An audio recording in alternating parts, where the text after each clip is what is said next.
Sementara itu, dugaan praktik curang dalam ujian tulis berbasis komputer atau UTBK dalam seleksi nasional berdasarkan tes atau SNBT ditemukan di Malang, Semarang, dan Surabaya. Ada yang menggunakan joki dan alat bantu di telika.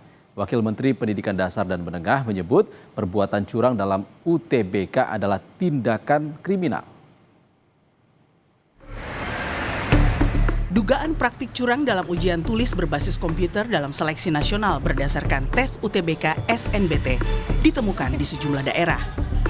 Kampus Undip mengungkap dugaan kecurangan yang dilakukan peserta UTBK Fakultas Kedokteran tahun ini. Pelaku memasang alat bantu dengar ke dalam lubang telinga dan terdeteksi metal detektor petugas. Direktur Jejaring Media, Komunitas, dan Komunikasi Publik Undip menyebut kecurangan terjadi tanggal 21 April 2026. Karena alat yang ditanam terlalu kecil, panitia membawa pelaku ke Rumah Sakit Nasional Diponegoro. Dari hasil pemeriksaan, alat itu terkonfirmasi sebagai alat bantu dengar.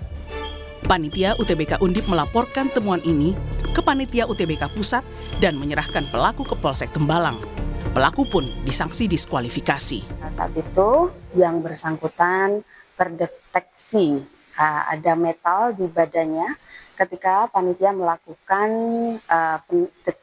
metal detektor, pemeriksaan dengan metal detektor. Ya. Kami membawanya ke RSND, ya. Di sana kami ke klinik THT ya, dan benar ditemukan bahwa di dalamnya terdapat 2 metal yang kami sinyalir sebagai alat bantu untuk mendengar. Berarti itu jenis kelaminnya perempuan dan beliau itu mau daftar kemana ya? Ya, itu perempuan dan ingin mendaftar ke Fakultas Kedokteran. Sementara di Malang, Jawa Timur, dugaan kecurangan UTBK dengan menggunakan jasa joki terungkap dan viral di media sosial. Peserta UTBK menggunakan joki untuk masuk jurusan Fakultas Kedokteran Gigi. Pihak kampus menyebut pelaku memodifikasi foto tanda peserta agar tidak terlacak sistem. Pihak kampus kini tengah menginvestigasi dugaan kecurangan UTBK dengan pencocokan data peserta, memeriksa CCTV, hingga memeriksa pengawas ruangan. Panitia pelaksana mengaku kesulitan mengidentifikasi kecurangan meski screening ketat peserta dilakukan sebelum ujian dimulai. Pelaku bahkan mengikuti ujian sampai selesai. Untuk kasus yang seperti ini itu agak sulit untuk mendeteksinya saat itu juga. Nah, sehingga begitu kami mendapatkan laporan kemudian akhirnya ini sudah istilahnya langsung confirm bahwa ini adalah kecurangan yang bertukar identitas. Begitu kami telusuri ternyata sudah tidak ada, tapi semua peserta di ruangan itu hadir gitu, berarti ada. Hanya kami tadi sudah disampaikan oleh Bu Direktur bahwa kita langsung cek CCTV dan seterusnya, ya itu confirm bahwa ya memang terjadi. Kasus joki UTBK juga terjadi di Surabaya, Jawa Timur. Kecurangan terjadi pada hari pertama ujian di Universitas Negeri Surabaya. Petugas sempat melakukan verifikasi ke sekolah asal peserta. Dari hasil pemeriksaan, ditemukan kesamaan nama, namun foto tidak sesuai dengan identitas asli pemilik ijazah. Wakil Menteri Pendidikan Dasar dan Menengah Atif Latiful Hayat merespons temuan kecurangan dalam UTBK tahun ini.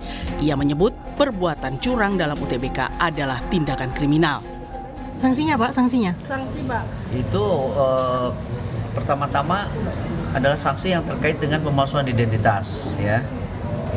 Itu sudah ada ketentuan hukumnya, ya, sanksinya untuk yang melakukan pemalsuan identitas.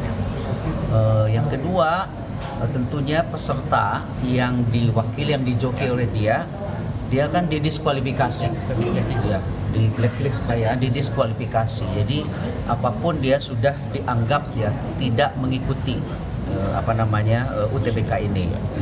Nah, tapi kembali yang pertama, di samping dia didiskualifikasi, dia harus mempertanggungjawabkan karena itu perbuatan kriminal. Kecurangan dalam ujian masuk perguruan tinggi tentu sangat disayangkan. Perbuatan curang dalam UTBK menciderai tujuan pendidikan yang mengedepankan integritas dan kejujuran. Tim Liputan Kompas TV.